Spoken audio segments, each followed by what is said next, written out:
Entre la política virtual y la desesperación colectiva transita pendularmente la situación cubana actual. Y esto sucede pues las sociedades sometidas a regímenes totalitarios son profundamente frágiles. Y lo son porque han padecido lo que hemos dado en llamar el síndrome de la saturación política. Este síndrome, el de la saturación política, resulta cuando no hay elección política posible y la obligación ideológica es categórica. Por ejemplo, un partido comunista sin rival alguno.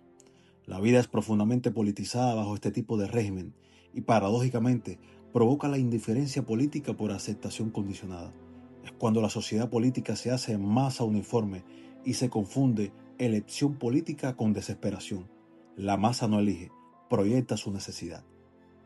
La política, definida en Occidente con rasgos aristotélicos en función de los principios y valores en la organización social, fuera la polis, la comunidad política o finalmente la sociedad política en cuanto a la extensión territorial y la complejización de la institucionalidad resultante, permite elaborar la noción prescriptiva del deber político, pero no por eso determina la fisonomía del poder que es, en última instancia, el determinante realista de esta proyección prefigurante que tiene, en la política, una suerte de sublimación legislativa.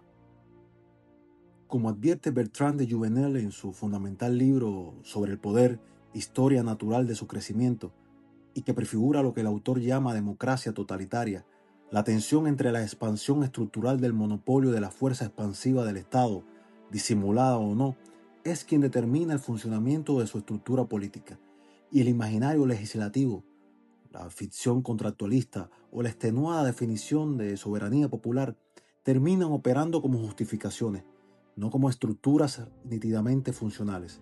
La tensión entre política, es decir, proyección legislativa, alianzas, consenso, imaginación colectiva de ordenamiento social, suele sucumbir ante el real control del reducido poder estructurado desde la capacidad operativa de convertir intereses reducidos en aceptación colectiva. Una tensión entre poder y política que construye órdenes sociales, pero que si no se ve con realismo termina sublimando la verticalidad estructural que puede llegar incluso al totalitarismo. Teniendo clara esta distinción estructurante entre política nominal y poder articulador, la cuestión no sería fundar partidos políticos, paso jurídico normalizado en cualquier democracia representativa virtual, que son realmente partidocracias rotativas, sino la pregunta sería, ¿qué solución efectiva pueden presentar estos partidos nominales en el escenario actual de un régimen totalitario comunista como el cubano, que no admite la más mínima competencia política? Realmente no mucho. Quizás provoca el efecto contrario, concentrando la atención ciudadana en un solo sitio, y el castrismo, necesitado de renovación carismática, puede utilizarlo a su favor para montar un falso espacio de reconocimiento político, limitando la competencia política en figuras y proyectos superficiales que tienen como función principal entretener. El problema de Cuba es estructural, y ante esto se precisa, primero, absoluta libertad política y, segundo, una rápida inversión de reconstrucción que, según cifras estimadas, sobrepasa los 100.000 millones de dólares. Luego, en un espacio de mínimo equilibrio y funcionamiento estructural, vendrá la necesaria discusión política. Para que exista la libertad política absoluta, tiene que establecerse un tutelaje fuerte que garantice la división de poderes y su efectivo funcionamiento institucional. Y esto, en la desastrosa Cuba actual, sin la presencia de Estados Unidos en la ecuación y quedando elementos castristas activos en el poder, será improbable, aunque existan partidos nominales fundados. Para que se deposite una millonaria inversión de reconstrucción, se precisa de fiscalización externa con garantías jurídicas plenas que garantice el correcto uso de esos fondos. También se precisa de credibilidad para que esa inversión, vía préstamo crediticio del FMI, inversión privada, entre otras, sea efectiva. Y esto, inicialmente, no puede estar en manos de partidos políticos y personas sin formación y relación con estos temas que puedan malversar esos recursos abundantes o emplearlos en delirantes programas sociales por simple populismo. Por lo que la vigilancia y la administración debe ser conducida por una entidad con legalidad, autonomía y fuerza de intervención neutral en caso de incumplimiento de la normalización democrática inicial. Digamos nuevamente, Estados Unidos. Y para que la discusión política plural, respetuosa y participativa funcione con garantías, tiene que existir también la vigilancia externa por la incapacidad crónica de autogobierno de los cubanos, sobre todo por una experiencia totalitaria tan extensa que enfrenta un exilio con pretensión política, pero sin carisma ciudadano directo en Cuba, y un pueblo dependiente del estatismo más crónico que no puede distinguir, a grandes rasgos, entre propuestas políticas eficientes y productivas, sin caer nuevamente en el populismo personalista por simple hábito empírico. Este proceso gradual no es capricho ni suspicacia vacía, es método y experiencia histórica. Fue así cuando el nazismo fue derrotado y Europa fue reconstruida con el Plan Marshall, mediante gradualidad, estructura y estrategias sólidas legalmente. No así cuando cayó el comunismo en la Unión Soviética y se orquestó un cambio fraude entre élites occidentales depredadoras y comunistas conversos al mercado, que preparó el camino futuro para un nuevo autoritarismo con traje y corbata, Vladimir Putin. Todo esto resultado de la velocidad, la improvisación y la debilidad por figuras mesiánicas. Advertimos nuevamente, el problema no es crear partidos políticos nominales sin efectividad estructural inmediata. El problema es otorgarles funciones metafísicas, por desesperación y necesidad urgente de cambio, a esas abstracciones políticas que son los partidos nominales sin capacidad de articular ningún cambio social real, aunque en sí mismo prefiguren modelos y opciones políticas, aunque en sí mismo proyecten marcos normativos.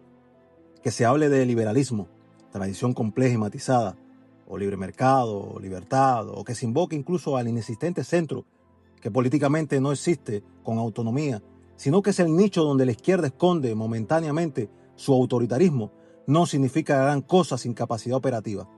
Esto es, contexto político real, competencia política real y jurídicamente respetuosa, capital político, capacidad de concertar fuerzas financieras privadas o públicas, movilidad ciudadana con voto efectivo, no encuestas virtuales, y contexto de estabilidad estructural. Nada de esto se cumple ahora mismo porque Cuba no es un país, es un desastre que precisa ser mínimamente organizado para establecer una normalización infraestructural y democrática sobre la cual plantear la discusión política.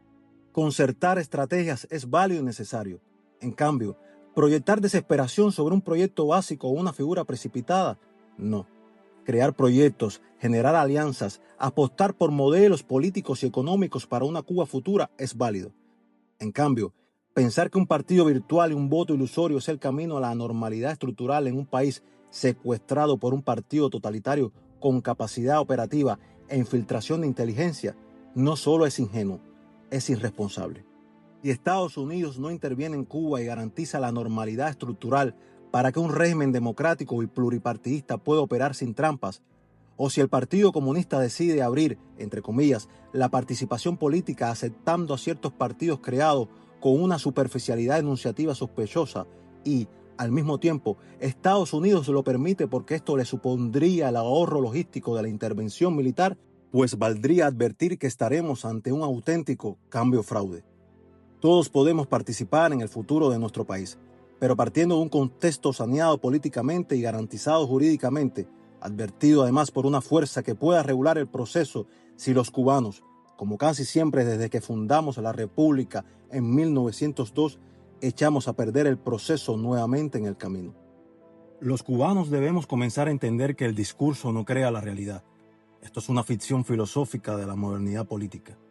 La realidad política se determina en la tensa conjunción entre poder institucional y política prescriptiva, por lo que la advertencia no es proponer una cancelación del debate político prefigurador, sino asumir con pragmatismo funcional que para que una reconstrucción política y social pueda emprender un camino efectivo ante un espacio totalitario que se niega a la aceptación de la confrontación institucional, hay que concretar marcos operativos determinantes y reales de partida, esto es, con capacidad de conducir procesos de intervención sistémica efectiva, sino, como advertía el ya mencionado Bertrand de Jouvenel, el discurso termina asumiendo sobre sí su propia proyección y aquí solo resulta una metafísica política que gravita en la imaginación prescriptiva y resulta, finalmente, vano entretenimiento y capitalización de la expectativa.